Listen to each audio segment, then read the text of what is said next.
Hello, everyone. My name is Ian Rowe. And I'm Nique, and welcome to The Invisible Men, where we make the achievements of incredible men invisible no more.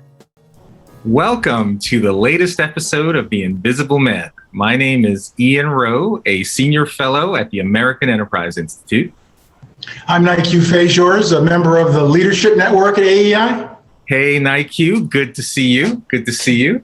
And as our viewers know, we like to bring to our podcast amazing men that our viewers may not have had a chance to get to know their work, and we're really inspired. Today, we have even more reason to be inspired because Scott Hilton-Clarke is joining us. And Scott, we all met, you, me, and Nique, met many years ago at Harvard Business School. Good to see you, man. Same here. Yes, we did. It seems like yesterday. It seems like yesterday. And you're still looking good. You're still looking good and healthy. It's great. And thank you. Yeah, and I love the way that you wanted us to introduce you, because you are in beautiful Trinidad right now. Yes, I am. And you are the champion of people and their dreams. And I can't wait to hear more about that. But before we go into the Scott Hilton-Clarke of today, just to step back a little from your early days, your early childhood, and were there any experiences that helped to form your worldview, especially as a young Black man? Anything that was particularly poignant in those early days that just really helped shape your view of the world? Well, Ian, thank you. I guess the as you said that the main event I think that really caused a shift in my perspective is I was 16 years old, and I went to an all boys Catholic school, and I was on a hockey team, and we went on a field trip to another island, to Barbados. And in that trip, we ended up in a fatal car crash where my teammate, Christian Acumen, literally, we had switched seats literally like 2 minutes before, right? And so he died. I was in the hospital for a number of days, but I think in those days, I didn't know about survivor's remorse and things like that. But I have to say that I was left with how precious life was. I was also kind of confused. At that age, it's a lot to kind of take in, right? But it really had a major impact. And then, I actually remember making a vow at 16, at that age, that I would try to live a life that was honorable for Christian, all right? And then what happened was I then went to university, and let's say we got on the escalator of life. I got a job, I got married, I got divorced, right? And literally I'd almost kind of forgotten about the vow I'd made. I've just gotten on with life, and I got a major contract in Jamaica actually, and was as we say, living the life. And I was preparing for a presentation with the client that afternoon. And I was looking for a quote. And I found the quote. When I read it, I actually felt my body shudder. And the quote was, but by quote by Oliver Holmes, most of us go to our graves with our music still inside of us. And when I heard the quote, I almost felt a little ashamed, because I realized I was living a very, very kind of material kind of life. And I had kind of forgotten about the vow I made to Christian. And I really got to confront that I wasn't that fulfilled. I wasn't truly, truly fulfilled. And so long story to really say that this idea of living life to the fullest and doing something meaningful is really what my journey has been since I left business school. and looking for clues. So long answer to a short question, but No, that's very powerful. And so the music, wow, that most people die with the music still inside them. What do you think that is for you? And is it now on your outside? Are you playing it in a way that you thought you were suppressing it before? yeah, most definitely. I think when you get a job and you're in a corporate environment, there's you show up to really do a good job and do what there is to get done. And for many of us, we're not really living on music, all right? But what I started to do was to pay attention to places where I was feeling some passion. So, for example, I'd get put into a consulting project, and I'll end up talking to the CEO about his issues with his marriage and how to get some more work-life balance. And then I'll have to and I enjoyed those conversations because I felt I made a difference. And then I'll end up rushing to get my analysis done on the spreadsheet, which was always always mediocre, right? So I had to then learn to just own more and more that there's a space for me more in the realm of coaching, advising, supporting. And I've now really built a business called Inspiration Labs. That's really about helping people cultivate their greatness. Wow, cultivate their greatness. And just again for our viewers, just a little bit more backstory. Where were you raised? So I was raised in Trinidad and Tobago, in one of the villages called Point Fortin, and from there I moved to the States. I went to St. Mary's College, which is the high school where I met Gervais, and Gervais began we began our friendship. We became best friends even from high school, and that's a story in itself as to how we became best friends. But let's just say Gervais's family was the equivalent of Netflix back in. It was very entertaining back in back in our time, right? Yes. And from there ended up at NYU. And was that a big culture shock when you came to the United States? Oh my goodness, it was a major culture shock, right? Because remember, back then you're looking at universities through brochures, right? And I had this concept that when I thought of a university, you think of a lovely lawn, students in the grass. And when I got to NYU, and in those times it was the punk era, and Washington Square Park was really all for drugs, right? And CBD so I was just down the street. Yeah. So it was a complete culture shock. But the older I I realized that was the real education. That was the real education, right? I sat in my first English class, talk about biases. I sat next to a guy, and it's the first time I saw like complete tattoo, complete mohawk, double earrings, piercing. I mean, I'm just off the boat from Trinidad, right? And I'm thinking in class, I'm holding on to my wallet, right?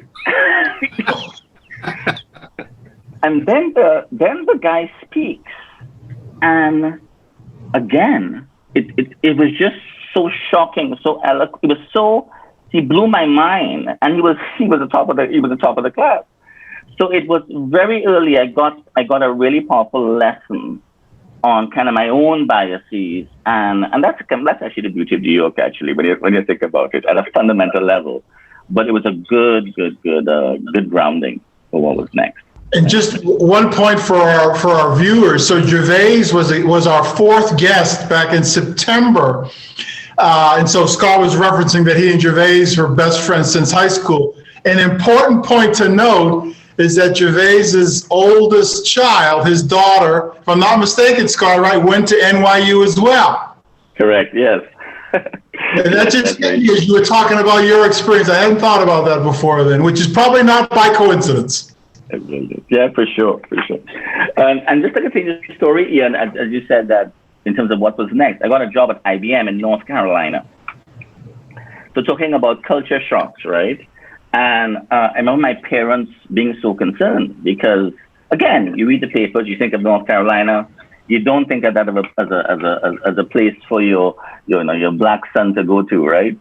But anyway, I ended up and had a wonderful career at IBM that then got me into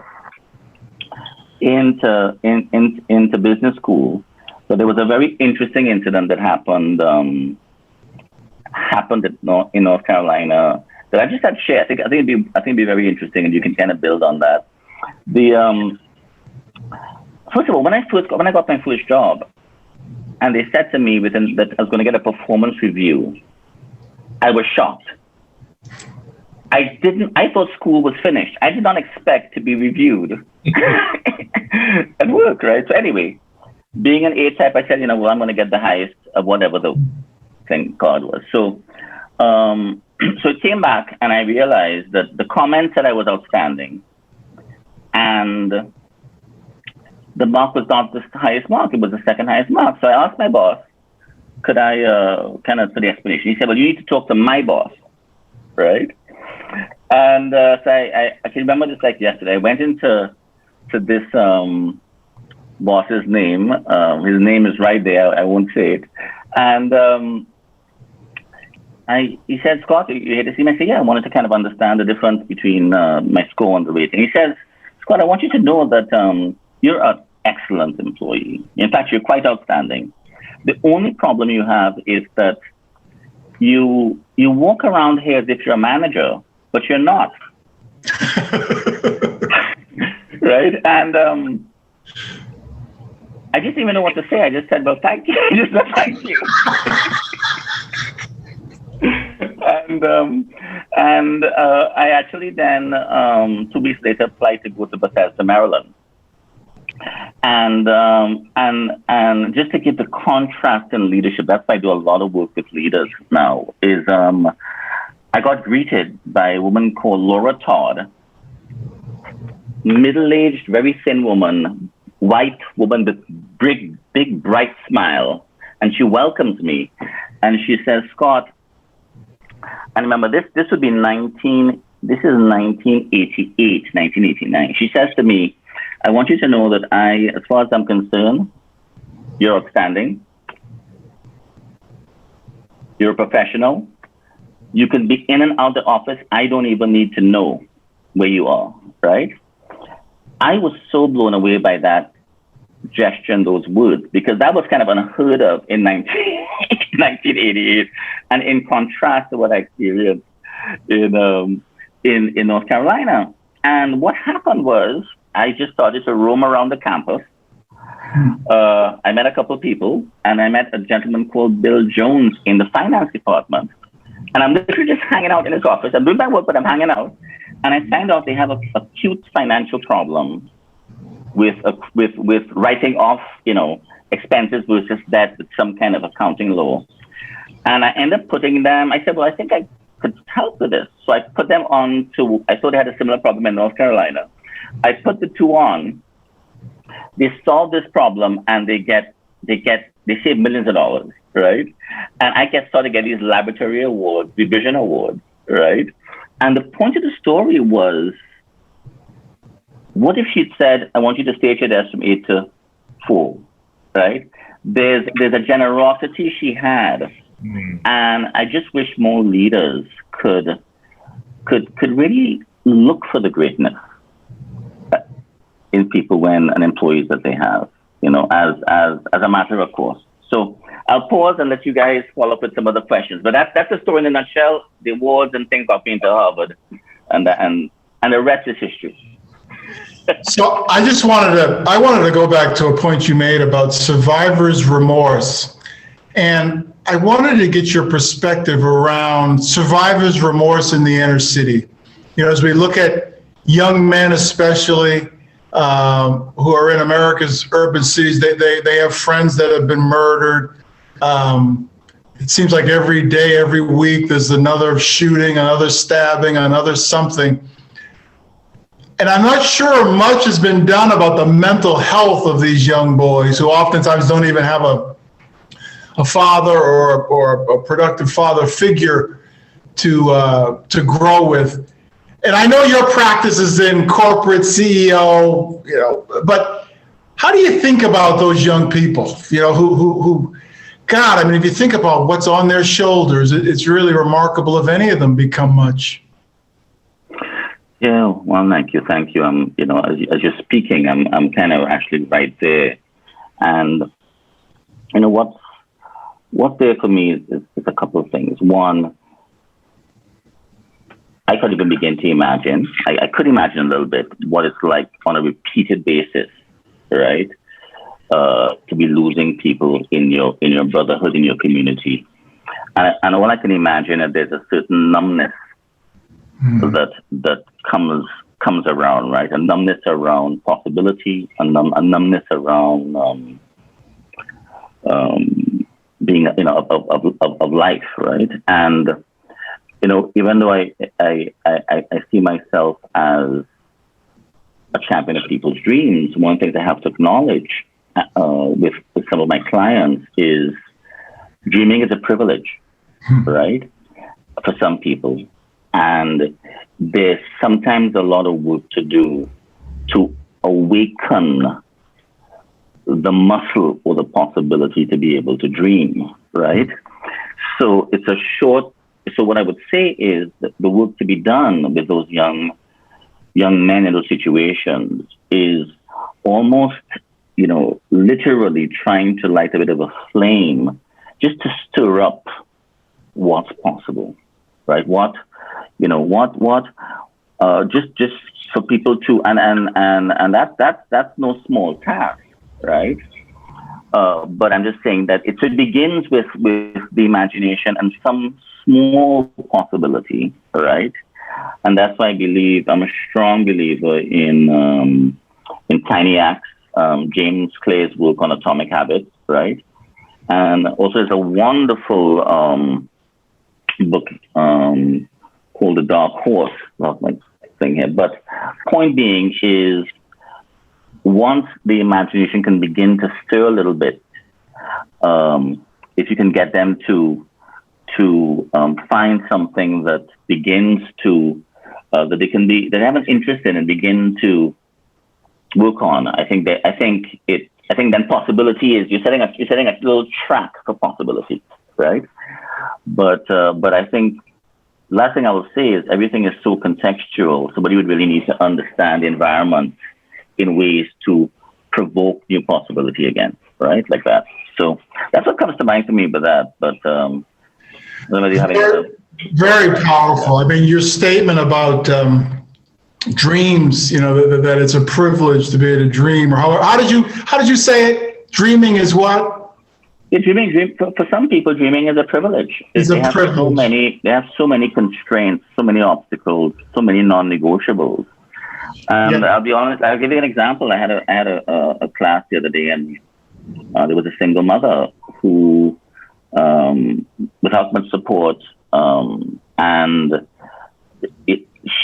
this idea of looking to find one's music, that's just kind of not on the table. There's a place where she needs to even get some space, right? If she can just get 10 minutes for herself with a cup of coffee, that's the best she can do. And then she has to see how she can build on that, for example. But it's the same kind of analogy as to what's the equivalent of that for those young men, Ian, I want to tap into your expertise for a minute and almost interview you. What about that question that dreams, how do you in your environment as an educator, Ian, help to allow children to have the opportunity to dream? Yeah, it's such an important question. I mean, dreaming is a privilege, but it's accessible to everyone, no matter how unprivileged you might think that you are. And as someone who runs schools, it's crucial to allow young people to see beyond the physical environment that they're in, beyond the experiences they may have had in their own lives, and just to be able to conceive a different possibility. That doesn't mean that their current environment is one that they have to feel that they have to escape, per se. But you never want young people to think this is it, And oftentimes I do feel adults often feel like this is as good as it's going to get. If you remember, there was a film a few years ago with Jack Nicholson, and there's a line in it where I think he says, this is life. This is as good as it's going to get. And then he met someone, and he says, you made me want to be a better man. That's a great line. And so, yeah, with young people and adults, you gotta stretch boundaries. I mean, I listened to the CEO of Pfizer a couple of weeks ago, and he was talking about the fact that Pfizer is this company challenged with this question of a vaccine. We're in the midst of this pandemic where literally 4 million people have died, and it normally takes 10 years to develop a vaccine. So he's trying to think about this problem. He said, he could have told his team, get this done in 8 years, because that would at least be somewhat close to their general framework, right? But we didn't have 8 years. So he said he went to his team and said, you know what, guys, we can't do this in 10 years. You don't have 8 years. You have 8 months. And what's interesting about what he said is that framing of the problem broke the framework that they've generally used. It blew up anything that they had to do before. So they had to start with a completely different slate, a completely different vision for how they were going to solve this incredible problem. And they did it. And it's just fascinating. He said, he quoted Aristotle. He said, our problem is not that we aim too high and miss. It's that we aim too low and hit. Really profound, really profound. So the key of allowing dreams to really happen is to help people think about their own lives. How can I aim high? Right? How can I have the courage to pursue that thing that is my music, even if I don't know it's my music, I have the courage to pursue it. So, I could speak all day about how we try to create this in schools. But I want to just build on what you're saying. It's just so wonderful what you just said there, and I'm so excited on a number of levels, right? Because as I do a lot of executive coaching, I see a lot of parallels with students, because one of the people on my team is a teacher, right? There's a lot of parallels going on there. But you said something really just now when you talked about the courage to dream.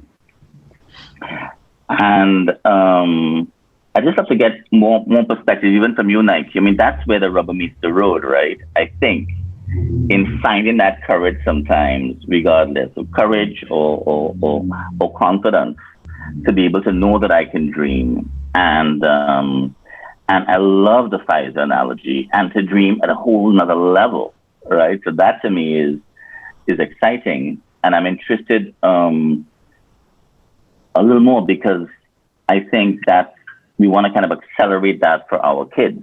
Yeah. So I know I'm just gonna, at some level, because I know on this show, whatever, but I'd love to hear your perspective on how you're thinking that for the schools and that population, because we have to figure it out for us here in the Caribbean as well, right?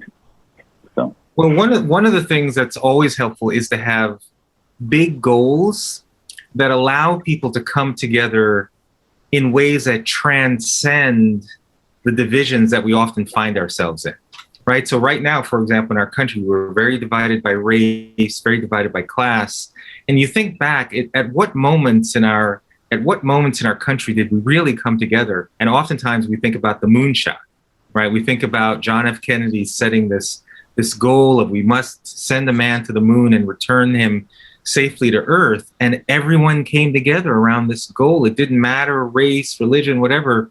And we often think that that's the last time we had that big moonshot goal. In fact, moonshot has become a term because we feel like we haven't had similar. And yet we have some of the extraordinary breakthroughs we've had even in the last year. You talk about not only Pfizer, we've got, I mean, some people don't like it, but we've got billionaires flying to space. We've got flying cars that are now in production.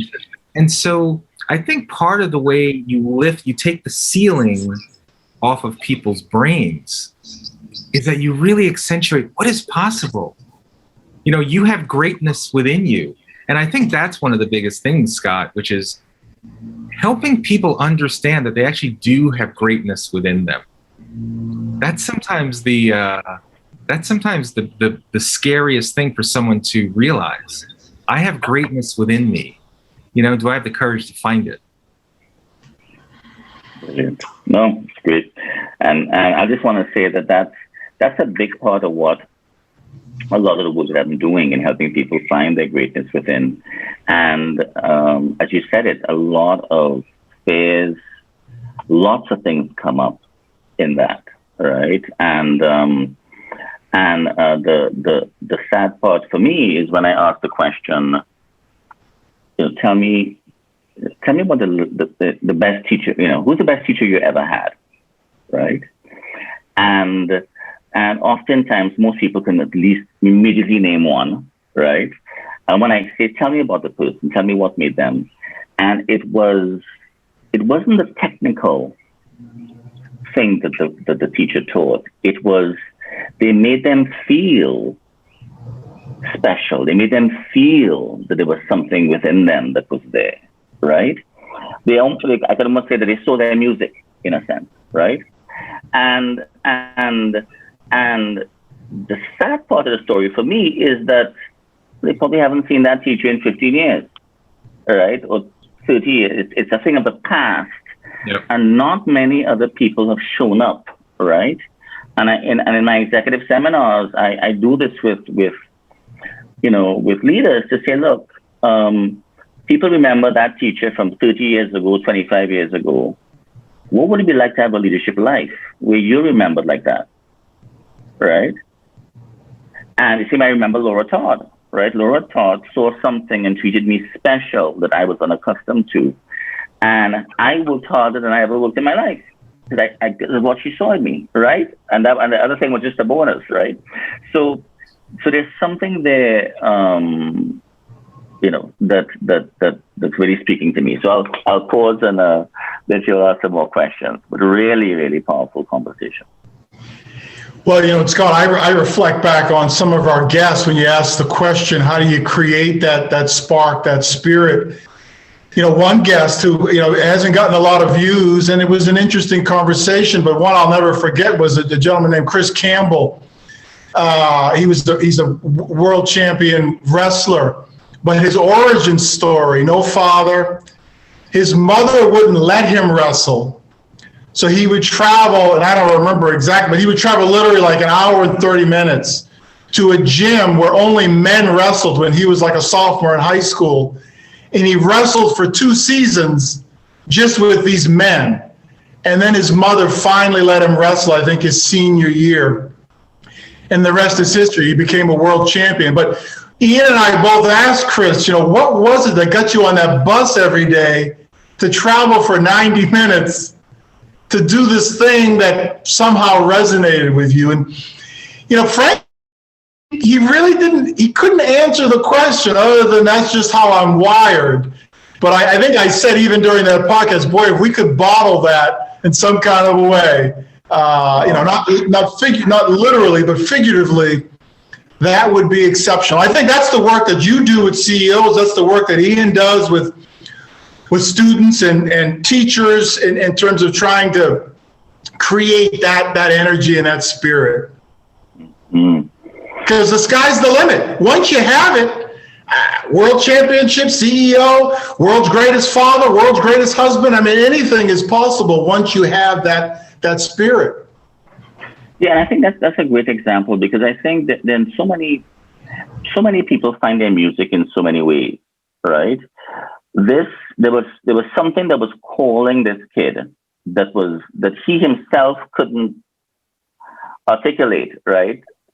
To get on that bus, right? Quincy Jones happened to be walking through a community center. I think they may have broken in or whatever. He saw something covered up, and his fingers just tinkled on the ivory. And in that moment, he knew what he wanted to do, right? So some people, it's like that.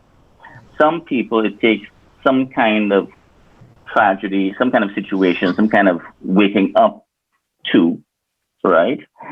And then there's a number of people where, because of the noise, they may have had a sense of it when they were a kid or as they're growing up, but the noise in the school system to choose sciences over the arts or whatever, like what, my father had me choose sciences. I wanted to do history and languages. I did sciences, right? There's so many people, make these choices, and therefore everything gets kind of numbed down. And what makes it worse is they then end up, they do a degree, and then they end up in a job with a degree that they don't like, in the area they don't like. And guess what? They get promoted with more responsibility in that job. And when they want to shift companies, so they're kind of like in a trap, right? But there's a huge population with that point of, you don't really know what it is because it's been kind of numbed out. And there's and some of the work I do is not to help people just uncover, but to recover something, because we have the signals, and the signals show up in our lives at different points in time, right? And we might have a chance, like, there's something in woodworking class that appears. I never used to skip woodworking class, like one of my colleagues, Steve Jacob, said to me, and that was a signal for him. And he ended up really getting into being a masterful woodworker, right, as a side project. So that idea of bottling it, for students, and as Ian said, it's for leaders, for people at different chapters in their life, to get a sense of that. I think that's really, really exciting work if you can kind of accelerate. Because where I go is, just imagine a world where everyone knew what made them great. That's just it's just a whole, and when people really get to see what makes them unique, they change forever, like that. So, wow. Do you think that creates a social pressure? Even the word great for some people, it's just interesting how human beings operate. We need high expectations, but sometimes people are intimidated by them. And so it's not clear how they can achieve that level of greatness for themselves. Yeah,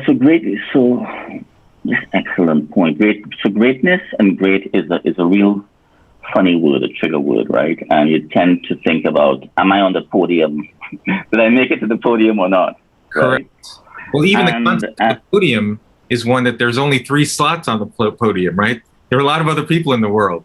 So not everyone can achieve that level of greatness, right? Like Simone Biles is she's dealing with these issues, but she's, won nearly 30 gold medals, and so there's got to be a sort of a more utilitarian view of this concept of greatness, where it can become accessible to everyone. Most definitely, and the way that I like to frame it, it's I love Martin Luther's kind of street sweeper quote, right? And I have a real live example of that. There was my dad's 89. I got somebody who came over to our house. His house needed cleaning, and we hired Irene to come clean the house. Right? My wife was there, and Irene cleans this house in a way that I was left inspired. Right. And she was joyful. Mm. She wouldn't stop cleaning. I was tired watching. But the joy, and therefore, that was great. I was witnessing greatness. It sounds trite, but I'm telling you, it was. She polished the doors. This thing, she just, I don't think of polishing a door. She polished, the doors, right? And it was just amazing, right? So there's a place where there's something that's there for us, that's really within that music. And if you really have the courage, and back to that courage word again, or the confidence to live it, right? That's the greatness I'm talking about, right? The problem is we oftentimes, have a judgment about what we're called to do, right? So here I am as a big strategy consultant. I'm supposed to be able to love these analyses, right? But I love listening to people. Who's going to pay me just to listen? Who's going to pay me to listen to people, right? Right. So eventually, I found my pathway where I can get paid to listening to people and making a difference, right? But it took something, because I felt I was judging it. It wasn't as what it was supposed to look like, right? And I know when I talk to my HBS alum, you know exactly what I'm talking about in terms of what's expected. And not to mention, going down the wrong tunnel of don't even compare yourself to your peers, because there's no cheese down down that tunnel at times, right? So basically that's it is the question, Ian, that you're asking that I want to continue working on to really see that there's greatness within. Yeah. Right. And I'd love to connect if you have other ideas, research, or working on that. But that to me is really my life's work at this point to do that. That's really, because I know the importance. I just know, and the importance. Right. Yep. Well, I think, so I'm thrilled that you two make that connection. That excites me to no end. Scott, we're going to move to what we call the speed round, where I'll offer up a couple individuals, a couple philosophies, ideas, ask you to pick one and tell us why. So our favorite, hopefully with our viewers, certainly with Ian and I, is Malcolm or Martin? I'd say Martin, but it's a trick question, obviously, right? But Martin, because I see myself in Martin, but if there's a revolution where change has to happen, you need some Malcolm in the mix. Very fair. Civil rights or economic development?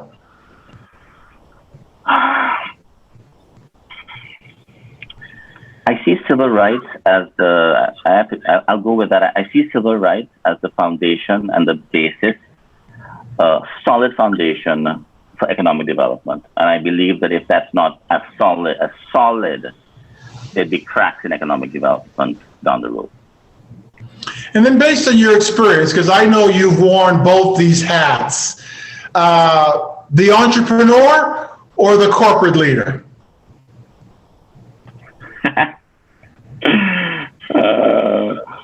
The entrepreneur. So for me, I love innovation. I love to support people around innovation. I know a big thing for me is around confidence. And I know the first time I sold something that I created myself in software, the confidence, I couldn't describe. I didn't expect how I felt. So that's really important, right? And then the older I get, I really understand the importance of having great people in corporate. It's really, really important to really make that difference. Yeah. Very good. Thank you, Scott.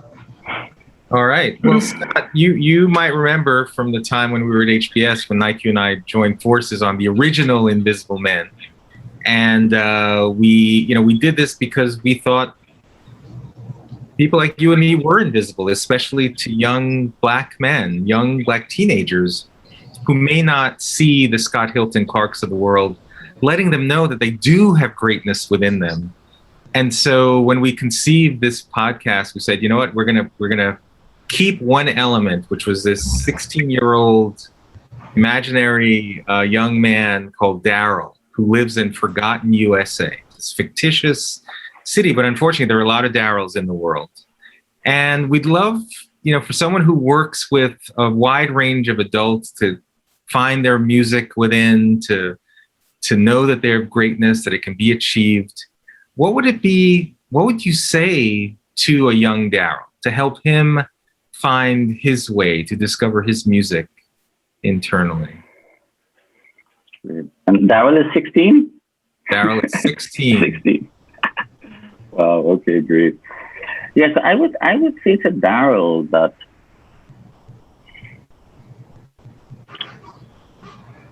find one thing that you have an interest in and simply learn more about it and get better in it every day. Right? That's the first thing I'd say. The second thing is as you do that, be open. Look for clues and other things that show up as interest that could in fact be, your music, right? And work on your self-awareness. And I guess the last thing I'll say is at 16, 15, 14, we don't see our peculiarities as strengths. And I would just love for him to own that whatever is peculiar about him now is truly what can make him unique, and will probably have a big play in his music. Wow, I love that. Yeah, your oddity is not to be shamed at. It might be the thing. It might be your thing that makes you your unique contribution to the world. I like that. Yeah, it is. I have just one joke to give you. When I was going to that Catholic boys' school, and I would be going to school every morning. At that age, I had a very big nose. Right, I had the same nose I have now that I had at 4 years old. Right. So as I'm walking down, the girls for the Catholic high school across will open the thing and they'll shout "Beaky, Beaky," right, as in beak, right. So one day I'm in school and they say to me, I hear somebody over talking, and they say, "I think Scott's nose is bigger than Sullivan's." So I look over at Sullivan. Sullivan's nose is like this. I'm like, oh my God, I'm being compared to Sullivan. And so I rush home that afternoon. And it's the first time I put the parallel mirrors to kind of see my profile. And I was in shock. I was like, oh my God, my nose is bigger than Sullivan. And, and so the point of the story is that, I was always kind of self-conscious about that. And then over time, luckily I grew into my nose, right? And I guess the point is everybody has a nose to grow into. Wow. Okay. I love that. Is how we're going to end this. Everyone has their nose to grow into. It's true. Yeah. Greatness awaits you, and you can grow into it as well. That's beautiful. All right. Well, Scott, thank you, man. It's been so good to reconnect. Yes. And for all of our viewers, if you want to see any of the episodes on The Invisible Men, you can go to www.invisible.men. Nique, always good to see you. And Scott, thanks for joining, man. We got to have a reunion. We got to bring all of our HBS buddies back together. Well, and I do want to close with some remarks about Scott. I was thinking about this before we got on. I think about the most generous men in my life. Number one would be my late father, because I wouldn't be here without him. But, I struggled, Scott, to come up with someone other than you at number two. And I just want you and our viewers to know that, what you're talking about and what you practice and what you do as a professional is who you are as a human being. And I don't think I know another man more generous than you. And I'm just so appreciative of our friendship. I was telling my son, who I was telling him today, I realize why these schools cost so much money, because it's the only way that I can meet Ian and I can meet Scott. And so you have to pay for the privilege of meeting truly wonderful people. So I celebrate you, my brother, and appreciate you being on the show. Thank you. Thank you. Wonderful. Thank you so much. Thank you for that. All right, guys. Take it easy. Bye-bye. Bye-bye. Thank you for watching another episode of The Invisible Men. You can find other episodes at the AEI podcast channel on YouTube or the website invisible.men, or wherever you listen to your favorite podcasts.